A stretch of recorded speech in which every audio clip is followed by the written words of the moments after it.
welcome back to our coverage of the sixth leg of the TRM Horseware Premier Series 2015 in this damp and soggy conditions at Tattersalls.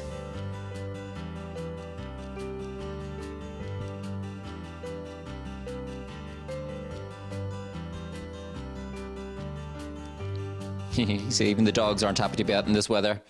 As we move on to our next rider, this is Damien Griffin riding Tabby. You gotta love as a commentator when a horse is called a simple name like Tabby. Makes my job a lot easier. So, just a handful of clears so far. Tabby looking on form today. Surprising how many horses don't like jumping on grass so much now. They're so used to jumping on artificial surfaces. But a lot of riders, the riders prefer it for the most part. The arenas tend to be much bigger. Well measured half falls coming down to the upright there.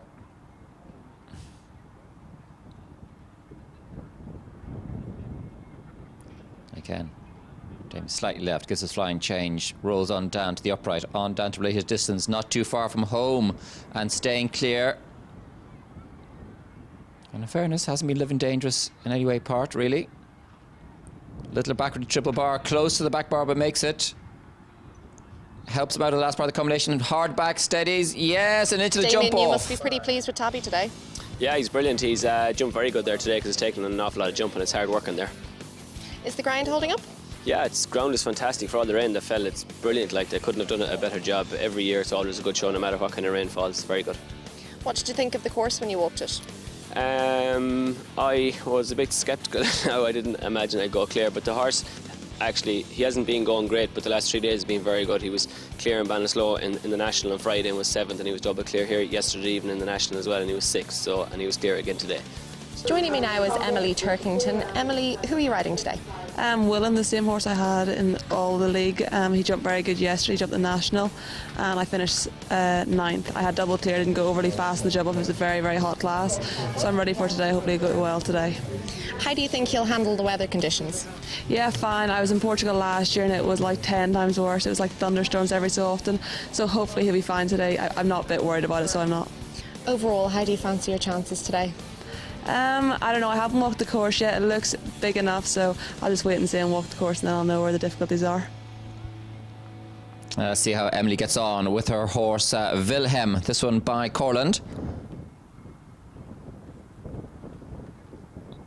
Emily dressed for the winter in the interview there. It feels like winter. Now those two wings that Emily's just gone around, well placed strategically, I'm sure, by Tom, just to give the riders a benchmark, something to work around. We're using every scrap of the arena here to set herself up. Oh, but just not set up enough. Taking the 4 faults. Back for the steady. Gets him back for that tall upright, and that is a tall upright, and a bit gappy and airy too. Yeah, she took a slightly tighter line back, trying to make up some time. Will she have the fast 4 falls, the top 25% coming back against the clock? Good into the rated distance. And Wilhelm just a little headstrong. Her time is fairly quick.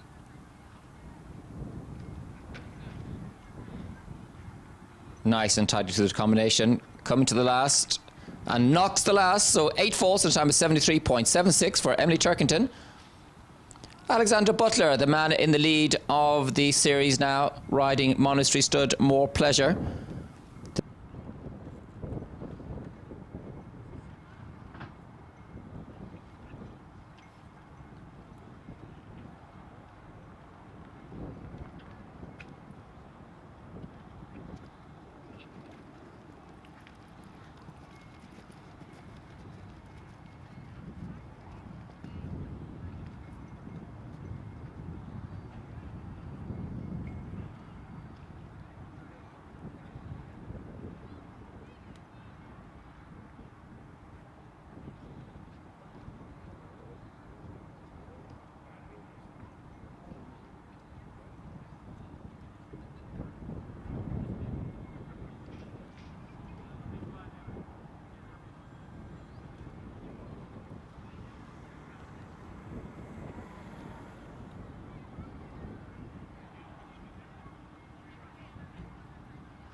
Now, each week we have a featured rider interview, and this week, Avril talks to Francis Connors.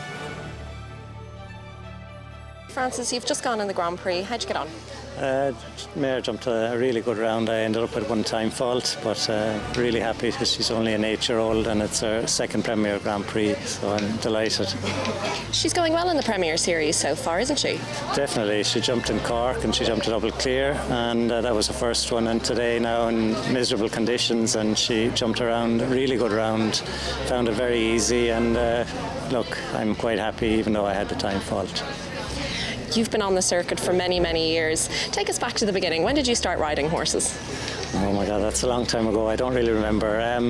From the very word go, I had ponies and competed in the pony ranks, and then gradually moved on into the horses, and was lucky enough in the early years to have some really good horses, Diamond Express, Spring Elegance, Cullehill Castle, and I got to travel to quite a lot of foreign shows and did really well, so it was a good time. Talk us through a few of the highlights of your career.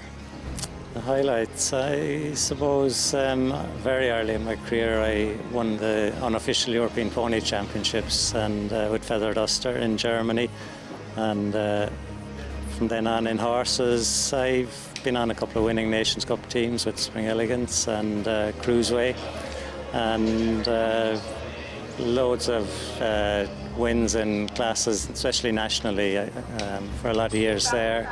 I was the national Grand Prix champion, so we've had a lot of nice horses over the years to compete with. So, When you were a child, who inspired you as a rider? I think probably the biggest inspiration is probably Paul Dara. He was a super rider and coach, and I was there for a while, and I really feel I learned a lot from him. We've asked that same question to several of the riders in the circuit this year. Would it surprise you to know that your name has been listed as their inspiration? It would surprise me, yes. It's nice that to be recognised like that, but yeah, that's a nice thing to know anyway. If you had a horse that would take you back to Nations Cup level, would you happily jump at the chance? I think you probably would have to. Yeah, you'd have to take the chance if you had the horse. It's a tough sport when you start travelling. I mean, you really need horses that are competitive enough to be able to win. It's a very tough job doing all that travelling and working with horses in general. Do you ever get tired? I think you have to get tired, yeah, definitely. I think when you have some nice horses to ride, it definitely, there's a buzz and it keeps you going, and there's always I mean, if you haven't the best ones to ride or nice ones to ride, I mean, it does. But it's like any job you do. You get fed up at times and wish you didn't have to go to shows somewhere, and especially in weather like we have today, it'd be nice to be just sitting inside watching. You possibly might get into the jump off with 25% of the people going in, and you only have one time fault. If you do get into the jump off, what would be your strategy? I think my strategy would be just to try and jump a clear round, because with one time fault I'm not going to beat the double clears, and if I can stay clear I will still beat the 4 faulters if they're in the jump off. So I would hope to try and jump another clear round. Hope so. Best of luck. Thank you very much.